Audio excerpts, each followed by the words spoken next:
Hitler को गुमान था कि वो विश्व विजेता है और वो अंतिम समय तक जर्मन नागरिकों को कह रहा था कि हम दुनिया जीत रहे हैं। ये बात सेकेंड वर्ल्ड वॉर की है, द्वितीय विश्व युद्ध की है। और सच्चाई क्या थी? रूसी सैनिक, मित्र देशों के सैनिक जो हैं वो जर्मनी में घुस गए थे और अंत में हिटलर को सुसाइड करना पड़ा। उसका जो सबसे वफादार कुत्ता था, जब पोटेशियम साइनाइड मंगाया गया उसमें हिटलर को चखना था, हिटलर की प्रेमिका को पोटेशियम साइनाइड चखना था। तो हिटलर ने सोचा कि ये काम करता है कि नहीं, तो उसने अपने सबसे प्यारे कुत्ते को पहले चखाया और वो कुत्ता चखते ही जब मर गया तब हिटलर को कंफर्म हो गया कि जब मैं ये चखूँगा तो मर जाऊँगा।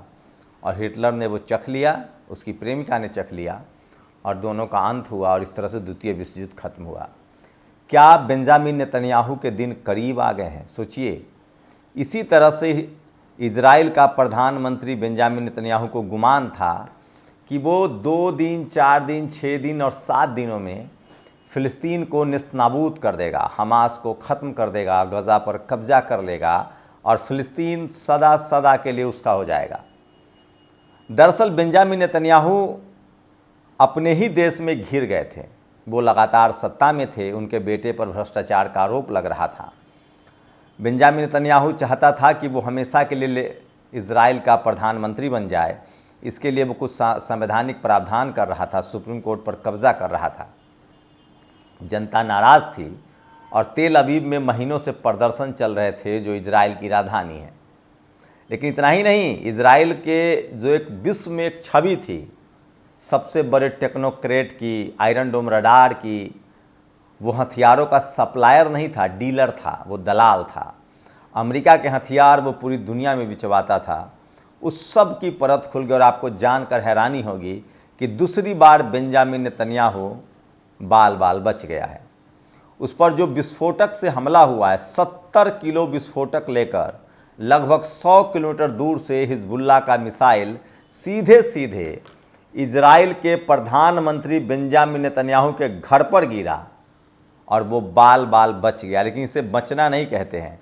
अब आप कल्पना कीजिए, दरअसल लेबनान ने ये जानबूझकर हमला किया है और बेंजामिन नेतन्याहू को बताना चाह रहा है कि डर क्या होता है ये महसूस करो। वो बेंजामिन नेतन्याहू को नहीं मारना चाहता था। इससे पहले यमन के लड़ाके हुती ने बेंजामिन नेतन्याहू के जहाज पर रॉकेट दागे थे। उस समय तो बेंजामिन नेतन्याहू बच गया था, लेकिन इस बार सोचिए किस तरह से नेतन्याहू के क्रेसरा घर के पास हिजबुल्लाह ने ड्रोन मार दिया है। इजराइल इससे बड़ा सिक्योरिटी लैप्स मान रहा है।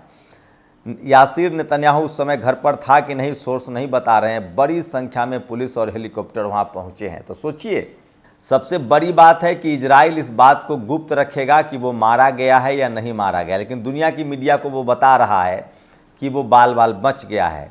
लेकिन बस खबर ये है कि जो इजराइल अपने आप को विश्व विजेता मान रहा था, उस बेंजामिन नेतन्याहू के घर पर अब मिसाइल आ रहे हैं, मिसाइल गिर रहे हैं। और सोचिए, 1 करोड़ इजरायलियों की ज़िंदगी इस शख्स ने खतरे में डाल दी है। 7 तरफ से 7 मोर्चे पर इजराइल को लड़ना पड़ रहा है। उसे फ़िलिस्तीन में हमास से लड़ना पड़ रहा है, उसे लेबनान में हिजबुल्लाह से लड़ना पड़ रहा है, उसे यमन में हुती से लड़ना पड़ रहा है, उसे सीरिया से लड़ना पड़ रहा है, उसे इराक से लड़ना पड़ रहा है। और अब ईरान 200 मिसाइल दाग चुका है, लेकिन अब तक ईरान पर हमला नहीं हुआ। तो ये बात पता नहीं चल पाया है कि नेतन्याहू मारा गया या नहीं मारा गया। लेकिन सवाल है कि उसकी मीडिया पर भी कोई भरोसा नहीं करता है। आपको बता दें कि एक अमेरिकन पत्रकार लगातार रिपोर्ट कर रहा था, जिसमें बताया जा रहा था कि किस तरह से, 2 खबर तो मैं ही बता दे रहा हूँ, लेबनान से लॉन्च किए गए हिजबुल्लाह रॉकेट बैराजों ने हाफिया, किरियत अता और पश्चिमी गलील सलेमी इजराइल बस्तियों में सेटलर्स को हताहत किया है।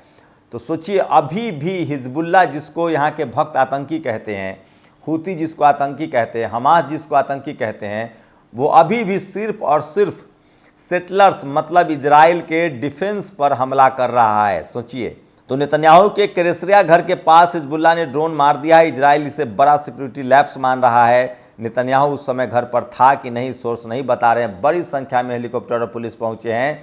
इस खबर को छुपाया जा रहा है, पूरी दुनिया के सामने छुपाया जा रहा है। अल जजीरा ने रिपोर्ट की है कि ये सही है और लेबनान से हिजबुल्लाह ने ऐता अल सदा पर जमी IDF सेना को दौड़ाया है। इजरायली सेटलमेंट लगातार हमले कर रहा है और ये हमला इतना भयानक है कि आप कल्पना नहीं कर सकते। लेकिन सबसे बड़ा सवाल, अब इजराइल कह रहा है कि हमने एक मिसाइल को पकड़ने वाला, बताने वाला, जैसे ही मिसाइल चलता है उसको बताने वाला, परसेप्ट करने वाला, उसको परसेप्ट बोलते हैं, परसेप्ट करने वाला आयरन डोम रडार होता है इजराइल के पास। सोचिए, इजराइल का कहना है कि 3 मिसाइल दागे गए थे, 2 को हमने परसेप्ट कर लिया, लेकिन तीसरा मिसाइल बेंजामिन नेतन्याहू के घर तक गिरा है। ये बेंजामिन नेतन्याहू को अभी भी बताया जा रहा है कि इस खौफ को समझो, इस डर को समझो और इंसानियत को समझो। तो सोचिए, वहीं यमन के लड़ाके हुतियों ने अरेबियन सी में कई ड्रोनों का उपयोग करके इजराइल अमेरिका जहाज मेगालोपोलिस को निशाना बनाया है। IDF ने सैन्य बुलडोजर के साथ वेस्ट बैंक बलाटा शिविर पर आक्रमण किया। सशस्त्र झड़पें शुरू हुई है। फिलिस्तीन रेसिस्टेंस विस्फोटक उपकरणों से इजराइल के ताकतों को निशाना बना रहा है। तो सोचिए, 1 महीना 10-15 दिन के युद्ध के बाद भी ये स्थिति है कि अब तक गजा में इजराइल जीत नहीं पाया है, तो वो लेबनान से, हिजबुल्लाह से, हुती से और ईरान से कहाँ जीत पाएगा। ये दूसरा हमला है जिसमें इजरायली मीडिया कह रहा है कि बेंजामिन नेतन्याहू बाल बाल बच गया है, लेकिन दुनिया भर की मीडिया इसको लेकर अभी कयास लगा रही है। लेकिन ये तय है कि उसके घर पर हमला हुआ है और दुनिया को, अपने आप को बादशाह करने वाले बेंजामिन नेतन्याहू की औकात तय हो गई है। मैं इसलिए कह रहा हूँ, जो आतंक होता है उसका अंत होता है, और ये सबसे बड़ी खबर है आज की। तो सोचिए, बेंजामिन नेतन्याहू के घर पर हमला हुआ है। ये सबसे बड़ी खबर आपको बता रहा हूँ, जो पिछले 1 साल में ये बड़ी खबर है। ये दूसरा बार है। इससे पहले एक बार इजराइल के प्रधानमंत्री पर हमला हुआ था। जहाज़ से वो यूनाइटेड नेशन जिनेवा से भाषण दे के आ रहे थे UN में। वहाँ बेंजामिन नेतन्याहू ने कहा था कि 5 जो राष्ट्र हैं वो पाप की धूरी हैं, और ठीक उसी तरह से उस पर हमला की कोशिश की गई। वो बाल बाल बच गया था। लेकिन इस बार उसके घर पर जो हमला हुआ है ये काफ़ी डराने वाला है, और दहशत, जो इजराइल ने दहशत पैदा किया है, वो उसकी चपेट में आ रहा है। तो बेंजामिन नेतन्याहू पर जो ये ड्रोन से हमला हुआ, इससे साफ है कि हिजबुल्लाह ने इसको अब आर या पार की लड़ाई बना लिया है। और लेबनान और फिलिस्तीन ने मिलकर जिस तरह से हमास हो, हुती हो, हिजबुल्लाह हो, ये जिस तरह से अटैक कर रहे हैं, उससे तो साफ है कि देर सवेर इजराइल को ये युद्ध बंद करना होगा। आप कल्पना कीजिए, बेंजामिन नेतन्याहू के घर तक मिसाइल आया है। अब ये मिथक टूट गया है कि इजराइल एक विजेता देश है, इजराइल एक टेक्नोक्रेट देश है, इजराइल एक अजय देश है। ये मिथक टूट गया, और ये भी साफ हो गया है कि दुनिया भर में लगातार लोग इजराइल का विरोध कर रहे हैं। आपको बता रहे हैं, दुनिया का शायद ही कोई ऐसा देश हो जहां इजराइल के खिलाफ विरोध प्रदर्शन नहीं हो रहा है। हर देश में इजराइल के खिलाफ विरोध प्रदर्शन हो रहा है। दुनिया उसके खिलाफ है। यूनाइटेड नेशन में 100 देशों ने उसका विरोध किया है। लेकिन अब 7 मोर्चों पर इजराइल लड़ रहा है। और सोचिए, मैं तो लास्ट में यही कहूँगा कि एक शख्स जिसको प्रधानमंत्री के पद की लालच ने अपने ही नागरिकों को मौत के मुंह में धकेल दिया है। आपको बता दें कि लगभग 1 करोड़ की आबादी है इजराइल। लेकिन सोचिए, भारत की भक्त मीडिया और भारत के भक्त इजराइल को ऐसे विश्व विजेता घोषित करते हैं, जबकि सच्चाई ये है कि इजराइल जिन देशों से लड़ रहा है वो पहले ही गरीब, लाचार, बेबस देश हैं।